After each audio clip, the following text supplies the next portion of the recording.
Thanks for the updates.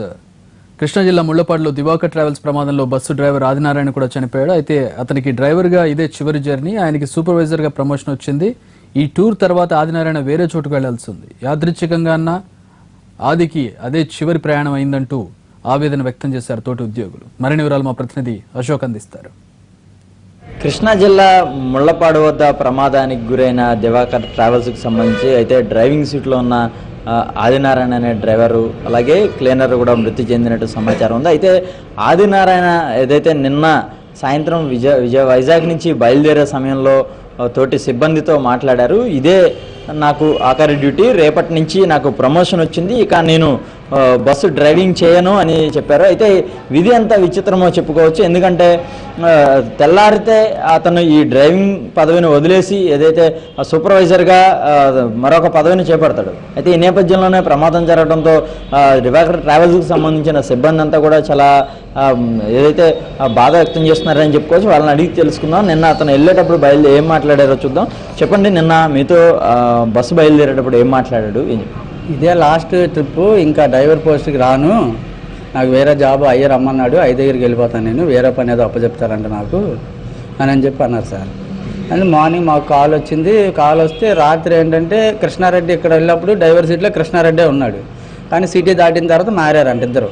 ఈయన పడుకున్నాడు, అక్కడి నుంచి ఈయన బిట్టి తోలుకొని అయిపోయింది. సిటీ దాటిన తర్వాత ఆది ఎక్కాడని అని అన్నారు. పొద్దున్న మాకు డ్రైవరు 6:30కి డ్రైవర్లు ఫోన్ చేశారు. అన్న ఇలాగ టీవీ పెట్టాను అంటే టీవీ పెట్టిన తర్వాత బండి యాక్షన్ దాగానే మేము అక్కడ విజయవాడ ఆఫీస్ వాళ్ళకి వీళ్ళందరికీ ఫోన్లు చేసాం. ఫోన్ చేస్తే వాళ్ళు వెళ్ళారు. తర్వాత ఎందుకు కావాలో తెలిసిన వాళ్ళంటే వాళ్ళకి ఫోన్ చేసి వాళ్ళు వెళ్ళారు. తర్వాత ఏం జరిగిందంటే ఆది చనిపోయాడు, క్లీనర్ చనిపోయాడు, సీట్లో ఉండగానే చనిపోయాడు అని చెప్పారు. అంటే ఇక్కడ అంటే ఎన్నాళ్ళ నుంచి చేస్తున్నాడు, మీకు ఎన్నాళ్ళ నుంచి పరిచయం ఉన్నాడు? నాకు ఇక్కడికి వచ్చి ఆది వచ్చి ఒక 5-6 ఇయర్స్ నుంచి తెలిసింది, ఇక్కడ వైజాగ్ రూట్కి వచ్చి. కానీ ఇది ఆయనేమో సార్ దగ్గర నుంచి ఫస్ట్ బల్లి వచ్చిన దగ్గర నుంచి సార్ దగ్గర ఉన్నారంట సార్. కృష్ణారెడ్డి అని ఆయన చేశాడు, మధ్యలో మానేశాడు, మళ్ళీ దివాకర్కి వచ్చాడు సార్. ఆయన ఫస్ట్లో దివాకర్ చేసేవాడు, తర్వాత చెన్నై బల్లికి తిరిగాడు వేరే దాంట్లో, తర్వాత మళ్ళీ దివాకర్కి వచ్చాడు. ఆయన హైదరాబాద్లో ఉంటాడు సార్. ఈయన వచ్చి తాడిపత్రిలో ఉంటాడు, ఆదినారాయణ ఆయన. అయితే వైజాగ్ నుంచి బస్సు బయలుదేరిన సమయంలో కృష్ణారెడ్డి అనే ఒక డ్రైవర్ ఉన్నారు. అయితే డ్యూటీలు చేంజ్ అవుతారు. ఎందుకంటే టెక్కల్ నుంచి హైదరాబాద్ బయలుదేరిన బస్సు ఆల్టర్నేషన్గా డ్రైవర్స్ చేంజ్ అవుతుంటారు. అంటే 6 గంటలకు 8 గంటలకు అలా చేంజ్ అవుతూ వాళ్ళందరూ కూడా ప్రయాణిస్తారు. ఈ నేపథ్యంలో సిటీ పరిధి దాటిన తర్వాత కృష్ణారెడ్డి రిలీవ్ అయ్యారు. అయితే ఆదినారాయణ డ్రైవింగ్ సీట్లోకి వచ్చాడు. అయితే ఆదినారాయణ మొత్తం ఆయన 10 ఏళ్ల కెరియర్ ఉందంటున్నారు, డ్రైవింగ్ అనుభవం ఉందంటున్నారు. అయితే ఆయన ఎలా ఉంటాడు, డ్రైవింగ్ ఎలా ఉంటుంది అని తెలుసుకుందాం. సరే చెప్పండి, ఆదినారాయణ డ్రైవింగ్ ఎలా ఉంటుంది? అంటే ఆయన అంటే ఇప్పుడు వాళ్ళ నిద్రమత్తులు అంటున్నారు, అంటే డ్రింకింగ్ అలవాట్లు ఏమైనా ఉంటాయి, ఎలా ఉంటుంది? ఆదినారాయణ అనేవాడు చాలా సౌమ్యుడు అండి, చాలా స్లోగా తోలుతాడు. ఆయన చేతిలో జరిగిందంటే మేమే అసలు నమ్మలేకపోతున్నాం. అది కూడా ఎందుకంటే మాకు బండి టైం 10 గంటలకు అనుకోండి, ఆయన 10 గంటలకి ఇప్పుడు కూడా కాదు, 10 నిమిషాలు లేట్గానే వచ్చినా పర్వాలేదు, గమ్యస్థానానికి నెమ్మదిగా సరే చేరుకుందామనే టైప్ అనమాట ఆయన. కానీ ఇద్దరు కూడా సీనియర్ డ్రైవర్లు అండి. అంటే ఈ మల్టీ యాక్సిల్ బళ్ళు కదా, వీటి మీద బాగా అనుభవం ఉందా? అనుభవం ఉందండి, ఆల్రెడీ మల్టీ యాక్సిల్ సర్టిఫికేట్ కూడా ఉంది దానికి. అయితే ఈ ప్రమాదానికి గురైన బస్సు ఏదైతే ఉందో ఇది మల్టీ యాక్సిల్ బస్సు అనే చెప్పుకోవచ్చు. ఎందుకంటే వీటికి ఇప్పుడున్న బస్సు కూడా స్పీడ్ ల్యాకులు కూడా ఉన్నాయన్నారు. ప్రధానంగా డ్రైవింగ్ సీట్లో ఉన్న ఆదినారాయణ అత్యంత వేగంగా బస్సును తోలే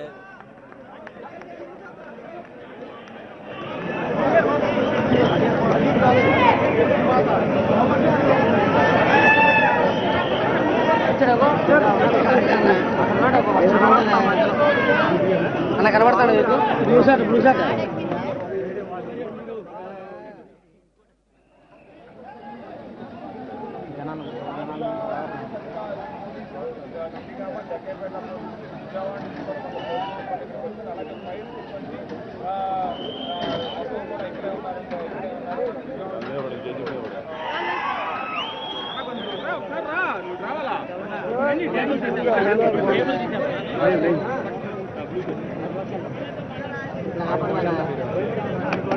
నా గెండ మాకు షూట్ చేయాలి 100 మంది ఓకేనా? చూడు ఒకసారి ఆడియో వస్తుందా?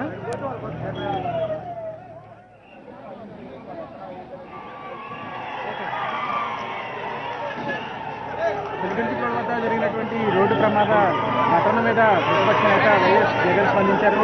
సంఘటన జరిగినటువంటి ప్రదేశంలో ప్రస్తుతం వైఎస్ జగన్ పర్యటిస్తున్నారు. స్థానికంగా ఉన్నటువంటి పరిస్థితులు ఎలా ఉన్నాయి, ప్రమాదం కారణాలు ఏంటి అన్న దాని మీద ప్రతిపక్ష నేత జగన్ ఉన్నటువంటి విధంతో పాటుగా కూడా జగన్ మరి కాసేపట్లో ఆసుపత్రిలో పరామర్శించేటువంటి పరిస్థితి ఉంది. ఇక్కడ జరిగినటువంటి ప్రమాద ఘటన మీద ఇప్పటికే పార్టీకి సంబంధించినటువంటి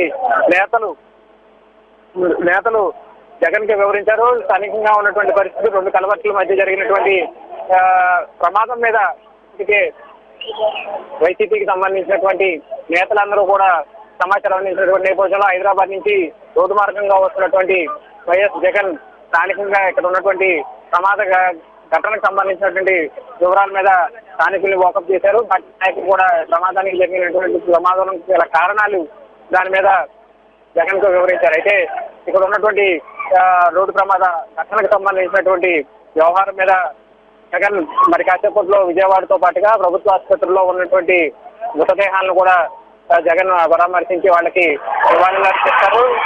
జగన్ రావడంతో స్థానికంగా పెద్ద ఎత్తున పార్టీకి సంబంధించినటువంటి నేతలందరూ కూడా స్థానికంగా ఉన్నటువంటి ప్రదేశానికి చేరుకున్నారు. జగన్ కూడా వాళ్ళందరికీ కూడా ప్రస్తుతం అభివాదం చేస్తున్నారు. సంఘటన జరిగినటువంటి ప్రాంతాన్ని పరిశీలించిన అనంతరం జగన్ ఇప్పుడు గొల్లపూడిలో ఉన్నటువంటి ఆంధ్ర హాస్పిటల్ కి బయలుదేరుతున్నారు. అక్కడ ఆసుపత్రిలో ఉన్నటువంటి క్షతగాత్రులను కూడా వైఎస్ జగన్మోహన్ రెడ్డి ప్రతిపక్ష నేతగా పరామర్శిస్తారు. ఆ తర్వాత బాధితుల తరఫున కూడా ఆయన మాట్లాడేటువంటి అవకాశం ఉంది. ప్రధానంగా బాధితులకి చనిపోయినటువంటి కుటుంబాలు ఏవైతే ఉన్నాయో ఆ కుటుంబాలకు సంబంధించినటువంటి వారందరికీ కూడా సమాచారం అందించాలి.